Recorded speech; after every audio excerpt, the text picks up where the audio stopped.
আসসালামু আলাইকুম, সবাইকে শুভেচ্ছা জানাচ্ছি। মাসুম মাহবুব দেখছেন ওপেন দ্য ইউটিউব চ্যানেল এবং মাসুম মাহবুব ফেসবুক পেজ। বাংলাদেশের ত্রয়োদশ সংসদ নির্বাচনের বাকি আছে মাত্র 5 দিন। এর মধ্যে ঢাকার প্রাণকেন্দ্র হোটেল ইন্টারকন্টিনেন্টাল অর্থাৎ শাহবাগ মোড় আবারও উত্তপ্ত হয়েছে, আবারও রক্ত ঝরেছে, আবারও কাঁদানে গ্যাসের গন্ধে আহত হয়েছে শত মানুষ, আবারও হাসপাতাল ভর্তি হয়েছে শত শত বিপ্লবীদের রক্তে। হাসিনা তো বাংলাদেশে নেই, তাহলে এই রক্ত ঝরালো কারা? হাসিনার পুলিশ বা পেটোয়া বাহিনী তো নেই, তাহলে এই গুলি চালালো কারা? এর উত্তর যদি খুঁজতে চাই তবে নিজেকেই থুতু দিতে হবে, অর্থাৎ নিজের ছায়াকে নিজেই গালি দিতে হবে। 2000-এর অধিক ছাত্র জনতা, 40,000-এর অধিক এদেশের সবচেয়ে সাহসী প্রাণগুলো যারা আহত হয়েছে, তাদের রক্তের বিনিময়, তাদের কান্নার বিনিময়, তাদের পরিবারের শোকের বিনিময় যে নতুন বাংলাদেশ পেয়েছি, সেই বাংলাদেশ আজ আবারও রক্তাক্ত হয়েছে।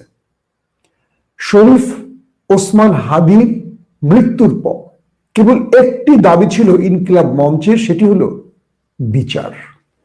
আমরা দেখেছি ওসমান হাদির মৃত্যুর এতদিন পরও এই রাষ্ট্র কোনো ব্যবস্থা নেয়নি।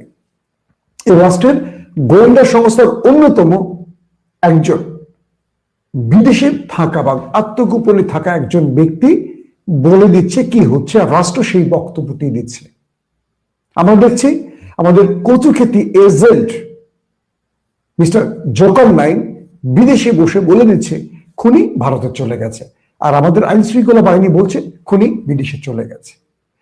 আসলে খুনিটাকে ওই ফয়সাল, নাকি রাষ্ট্রের খুব গুরুত্বপূর্ণ কেউ যাদের এই রাষ্ট্র ছুঁইতে পারে না, টাচ করতে পারে না আর কি?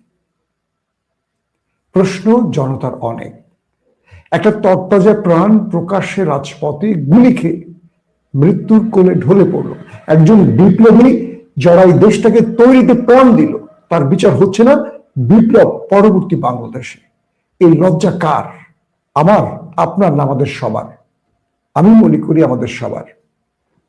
প্রিয় দর্শক, শরীফ ওসমান হাদির জন্য তার ইনকিলাব মঞ্চের তার বন্ধুরা আজ রাজপথে নেমেছিল শরীফ ওসমান হাদির স্ত্রী তার স্বামীর বিচার চাওয়ার জন্য। যে ওসমান হাদি বলে গিয়েছিল, আমি মৃত্যুকে ভয় করি না, যদি আমার মৃত্যু হয় তবে বিচারটা কইলেন। সেই বিচারটা এই রাষ্ট্র করতে পারছে না, অথচ এই রাষ্ট্র শপথ নিয়েছিল জুলাই বিপ্লবের পর হাজারো রক্তের উপর দাঁড়িয়ে যে তারা রাষ্ট্রকে সঠিক পথে নেবে, তারা ফ্যাসিস্টদের বিচার করবে, তারা গুম খুন ক্রসফায়ারের বিচার করবে, তারা রাষ্ট্রের ভেতরে থাকা লুকিয়ে থাকা ফ্যাসিস্টদের খুঁজে খুঁজে বিচার করবে।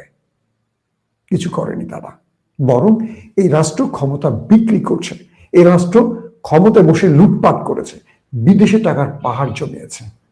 এই রাষ্ট্রে অন্যতম একজন ব্যক্তি যিনি শেষ বয়সে এসে নিজেকে প্রমাণ দিতে চেয়েছিলেন দেশপ্রেমিক, তিনি হয়ে গেলেন এখন দেশদ্রোহী। কারণ তার রাষ্ট্রের প্রতিটি স্তরে তিনি বসিয়েছেন করাপ্টেড লোকদের, ধান্দাবাজ লোকদের, লুবি লোকদের, ফ্যাসিস্টদের, দালালদের। প্রফেসর ইউনূস, আপনাকে বলছি, আপনি বাংলাদেশে একজন ব্যর্থ মানুষ, যিনি সর্বোচ্চ পদে বসে রাষ্ট্রকে ব্যর্থতার দিকে নিয়েছেন। এই রাষ্ট্রে আইন শৃঙ্খলার অবনতি হয়েছে, পুলিশি ব্যবস্থার মধ্যে আপনি কোনো পরিবর্তন আনতে পারেননি, কেবল পোশাক পরিবর্তন করেছেন। কিন্তু মানুষগুলো তো রয়ে গেছে সেই ফ্যাসিস্ট রেজিমের। তাহলে এই পোশাক পরিবর্তন করে কাকে পোশাকের নাম করে এই অনেক অর্থ পকেটে ঢেলে দিলেন? প্রত্যেকে ভালো থাকবেন। আল্লাহ হাফিজ।